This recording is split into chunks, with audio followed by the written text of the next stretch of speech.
What's up, YouTube? I'm Steve. Okay, let's not waste any time with this, okay? Because I've read a lot of comments on Facebook, on a lot of articles that are posted about what you just clicked on, okay? Which is obviously the point of this video, which is Zach Greggars' upcoming Resident Evil movie.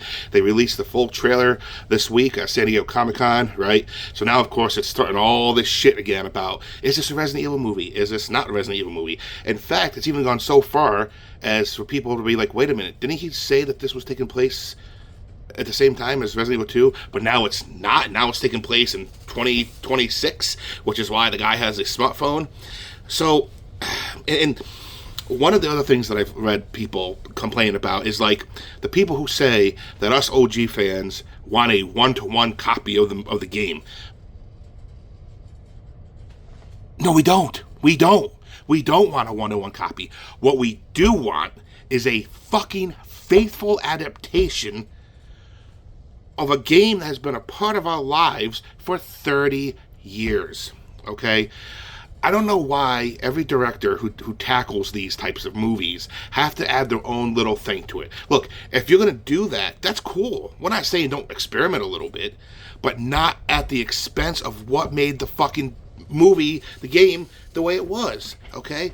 We don't need Paul Anderson adding in a superhuman ninja character with Alice, right? We don't need Welcome to Raccoon City to take two games and combine them into one, right? We don't need these bullshit relationships with characters. And now we have Zach Greggars, when he makes this movie, there is nothing Resident Evil about it. People are like, well, it gives us the feel. It gives us the feel of Resident Evil. Oh, look, he found a shotgun. And he's loading it with ammo. Oh my goodness, it's Resident Evil. You know, come on guys, give me a fucking break. If that's not coping, then I don't know what is, okay? This movie, now look, I'm not saying it's going to be a crap movie. I'm going to go watch it because there's a part of me that's like, I'm hoping there's a swerve in here somewhere, right? The way I'm trying to put this movie is right now I'm just trying to keep it like it's a horror movie that just happens to be called Resident Evil, and it has nothing to do with the video game franchise. It's just there's a Resident Evil the game, and then there's Resident Evil the movie. They don't count. They're on opposite sides of the spectrum, right? Because if I go into this movie thinking that it's going to be a good adaptation of the game, I'm going to be probably highly disappointed. Okay, we're not saying it's going to be bad. Okay, it does look interesting, you know, and I'm sure he's going to throw callbacks. But what people don't understand is adding a typewriter or adding, you know, a shotgun on the wall, right? Yeah, that might have a bit of RE flavor, but that's more than what Resident Evil is. Resident Evil is the sum of a bunch of different things, okay? And part of those things are things such as locations, such as characters, such as enemies, and so forth. Weapons, mannerisms, all this stuff, right? You can't just take one and be like, this is a Resident Evil movie. You know, that's like taking Dawn of the Dead and being like, oh, this is a zombie movie because it's got zombies. Okay? You don't do that, okay? So, let me explain to people what I think a good adaptation would be that would satisfy the majority of the fan base, okay? Now, disclaimer, right? No matter how good of a movie it's made, there's always going to be people who are going to bitch about something, right? That's just the way the world is, right? People are going to bitch. You can never make everybody happy. But here's an idea for an adaptation that I think would work, and things that you could do. If I was director, if you said, Steve, here's $30 million, $50 million to go make a Resident Evil movie, what would I do? Okay? First things first, right?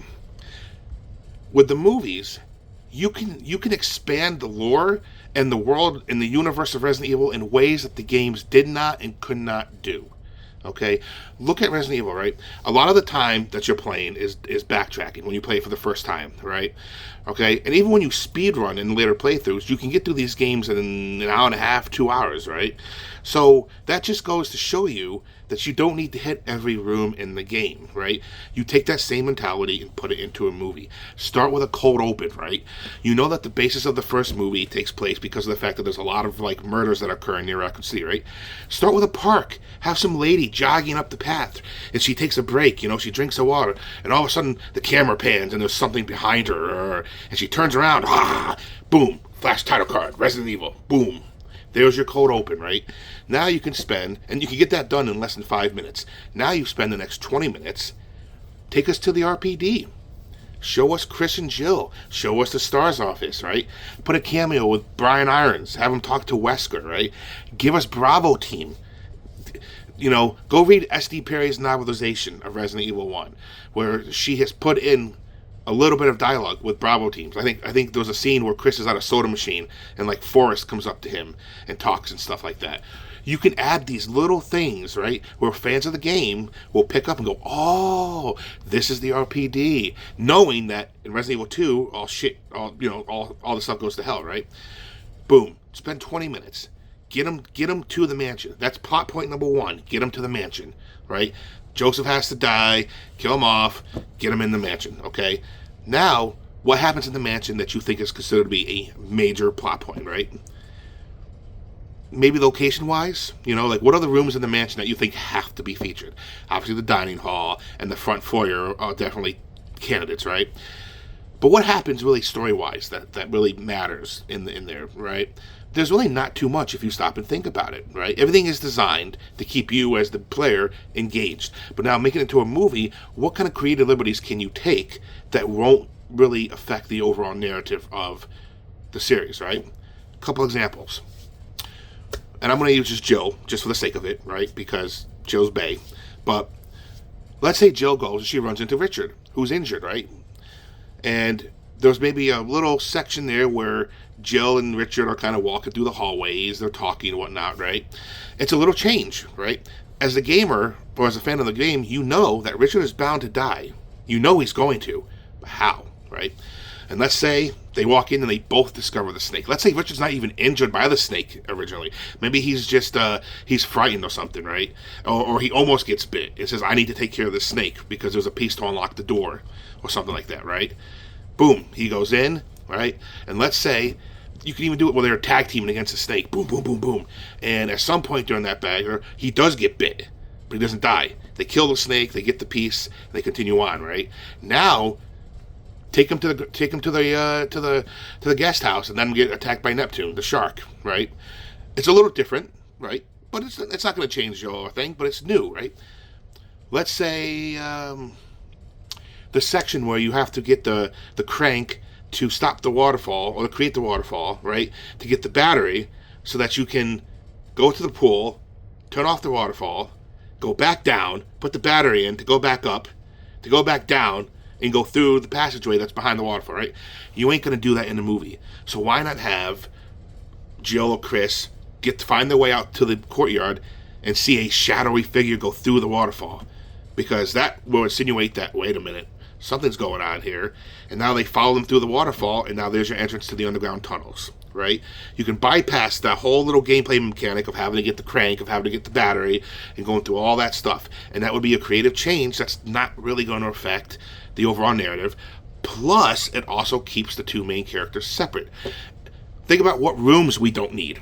Well, you don't need the jail cell, and you don't need the hallway leading up to the jail cell, and there are rooms in the mansion that exist purposely just to give you ammo. You could theoretically cut those out. You could even, in a way, combine rooms, there's a lot of things that you can do, right, with the death masks or the crests, right? You don't need to find all 4. Find 1, find 2, right? There's a lot of things that you can do. At some point, though, you need to get to, obviously Wesker betraying people, and part of that is him blackmailing Barry with his family, right? You can throw that in there, right? And then, of course, just get into the lab, right? And then Wesker getting killed, running away, whatever, and then, of course, the mansion exploding with a climactic fight against a tyrant, right?